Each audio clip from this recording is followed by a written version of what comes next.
L'affaire d'aujourd'hui me fait penser à la disparition de la petite Maddy au Portugal en mai 2007, ou comment une porte ou une fenêtre mal fermée peut laisser entrer le mal et l'horreur au sein de son foyer. Je vous propose tout de suite de découvrir la triste histoire de Kirsten Hatfield.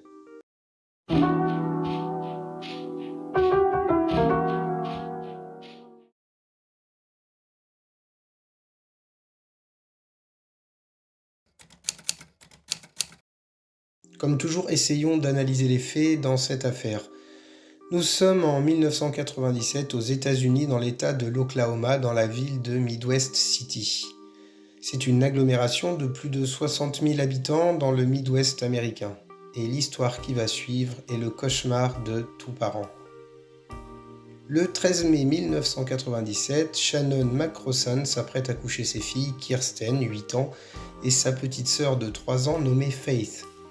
Après leur avoir lu une histoire et leur avoir dit bonne nuit, elle sortit de la chambre des enfants sans oublier de laisser la porte entr'ouverte, car cela les rassurait.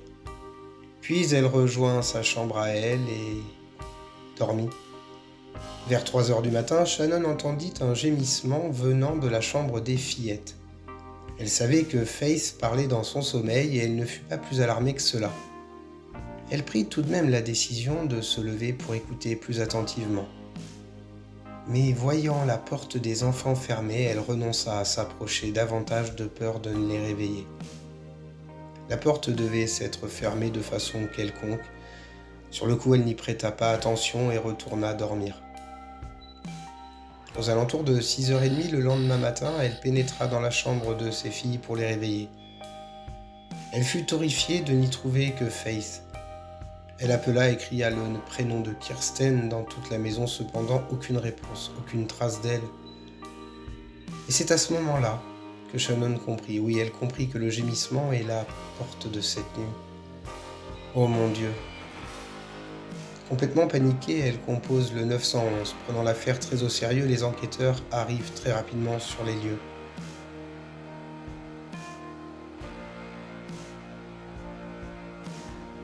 Les premières constatations permettent d'établir que la fenêtre de la chambre était bel et bien fermée, mais non verrouillée, ce qui signifiait qu'une personne aurait pu l'ouvrir de l'extérieur puis la refermer tranquillement en repartant. Plus rapidement, on trouva des traces de sang sur le rebord de la fenêtre, ce qui corroborait effectivement la thèse de la mère et des enquêteurs, à savoir que Kirsten avait sans doute été kidnappée. Ils ont ensuite fouillé l'arrière-cour de la maison et sont tombés sur les sous-vêtements de la fillette. Ceux-ci étaient maculés d'une petite tache de sang.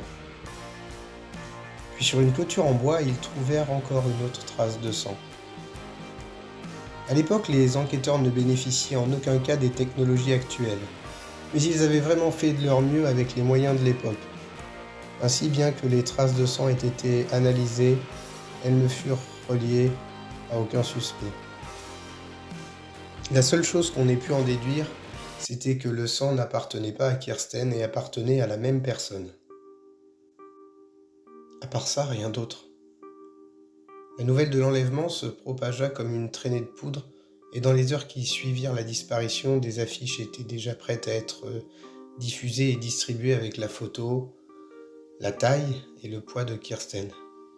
Elle avait les yeux marrons et de longs cheveux bruns, mesurait 1,45 m et pesait 32 kg. Malgré les efforts des enquêteurs et les investigations, personne n'avait la moindre piste.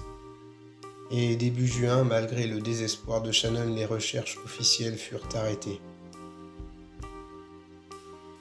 Elle déclara : « Je tiens à remercier tout le monde pour leur participation et pour avoir donné de leur temps. Je suis fatiguée et abattue, mais je n'abandonnerai pas. » Puis, sans aucune piste à explorer, les enquêteurs commencèrent à s'intéresser de près à la mère de Kirsten, Sharon. Pourquoi ? Car cette dernière entretenait une relation un peu particulière avec la drogue. Seulement, après une enquête très approfondie au sein de ses fréquentations dans ce milieu, cette piste fut rapidement exclue. Certes, Shannon était une consommatrice régulière, cependant elle ne devait de l'argent à aucun créancier. L'affaire s'enlisa alors, tant et si bien qu'elle devint un véritable cold case. Et dans l'Oklahoma, ce cas était devenu incontournable. Au fil du temps, les enquêteurs se succédant, le dossier ne fut jamais totalement abandonné. Et grâce à la persévérance des autorités et les progrès de la science, justice serait bientôt rendue à Kirsten.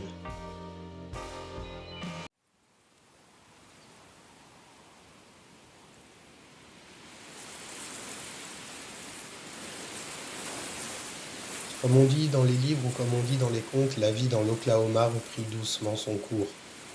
Et les mois passèrent, puis les années. Il ne restait plus de cette affaire que le souvenir d'un avis de recherche jauni par le temps. Cependant, au sein des forces de l'ordre, l'affaire, bien qu'un peu oubliée, n'était certes pas totalement fermée. En juin 2014, une nouvelle équipe reprit l'enquête. Très rapidement, les officiers en charge de cette affaire, dont Daryl Miller, se sont concentrés sur les indices matériels, à savoir le sous-vêtement taché de sang et la tache de sang également prélevée et retrouvée sur le rebord de la fenêtre.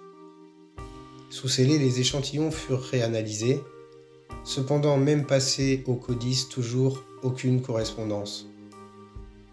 C'est alors que les détectives décidèrent de faire des prélèvements ADN sur toutes les personnes impliquées de près ou de loin dans l'affaire, comme les proches, les voisins, autour de la maison au moment de l'incident, y compris et en particulier un voisin qui vivait 2 maisons à côté et qui avait déclaré aux enquêteurs près de 20 ans plus tôt qu'il avait entendu des chiens aboyer vers 2 heures du matin cette nuit-là.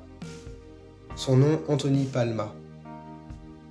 À l'époque, il avait déclaré qu'il était resté à son domicile toute la nuit. Il avait même permis aux policiers d'entrer et d'inspecter sa maison. Mais rien d'inhabituel n'attira leur attention. Palma accepta de se soumettre au prélèvement ADN comme une centaine de personnes, et pour les enquêteurs, à ce moment-là, ce n'était juste qu'un nom parmi tant d'autres. Ce matin d'octobre 2015, Keisha Jones, la directrice du labo en charge des analyses, venait de prendre son café. Elle se dirigea vers son bureau puis vérifia les résultats des derniers séquençages d'ADN. Et là, elle lâcha sa tasse de café. Un des échantillons avait matché. Elle appela immédiatement le détective Daryl Miller, qui lui aussi n'en revint pas. Après toutes ces années, après cette découverte qui mit enfin un nom sur le kidnappeur de Kirsten, les enquêteurs se penchèrent sur son passé. Et il ne leur fallurent pas longtemps pour découvrir que ce dernier avait été arrêté en 1980 pour s'être rendu coupable d'une effraction dans la maison d'une femme, puis l'agression de cette dernière après l'avoir matraquée avec une bouteille. Pour ce crime, il fut condamné à 1 an de prison. C'est peu après sa sortie qu'il déménagea dans la rue où habitait Kirsten. Bien qu'Anthony Palma ait toujours nié toute implication dans cet enlèvement, la correspondance ADN de son sang fut trouvée non seulement donc sur la fenêtre de Kirsten, mais bel et bien sur ses sous-vêtements. Ce dernier a été inculpé des charges d'enlèvement et de meurtre au premier degré et arrêté en octobre 2015, soit 18 ans après les faits.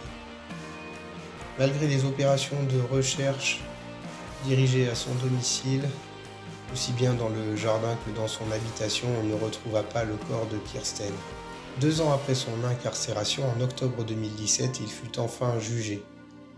Il fut reconnu coupable de tous les chefs d'inculpation, puis condamné à perpétuité sans possibilité de remise de peine. Il ne fallut qu'1 heure au juré pour délibérer.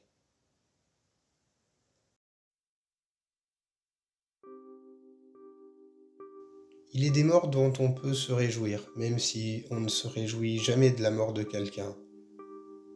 Je suis très partagé là en l'occurrence. Vous allez comprendre. Incarcéré depuis près de 2 ans à la prison d'Oklahoma, Anthony Palma fut retrouvé sans vie dans sa cellule, sous sa couverture. Un beau matin de janvier 2019. Son compagnon de cellule a été accusé d'avoir tué le meurtrier de Kirsten. Raymond Pilado, âgé de 35 ans et purgeant une peine à perpétuité pour le meurtre de 3 personnes, a étranglé à mort et ensuite fracassé la tête de Palma. Pour expliquer son geste, il explique la répulsion qu'il avait pour les tueurs en série et violeurs d'enfants. Cependant, avec la mort de Palma, les chances de retrouver le corps de Kirsten deviennent quasi nulles.